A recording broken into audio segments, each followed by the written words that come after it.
భారత్ మాతాకి జై అనే నినాదం ఎప్పటి నుంచో మన దేశంలో ఉంది. అయితే అసలు భారతదేశం భారతమాతగా ఎప్పుడు మారింది? అసలు భారతమాత అనే కాన్సెప్ట్ ఎలా వచ్చింది?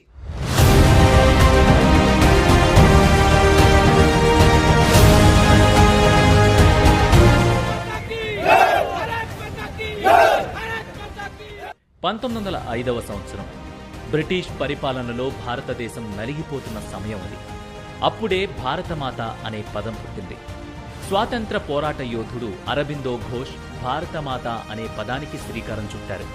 అప్పటి గుజరాత్ రాజకీయవేత్త, రచయిత కెఎం మున్షి అసలు దేశభక్తి అంటే ఏంటంటూ అరబిందో ఘోష్ను ప్రశ్నించారు.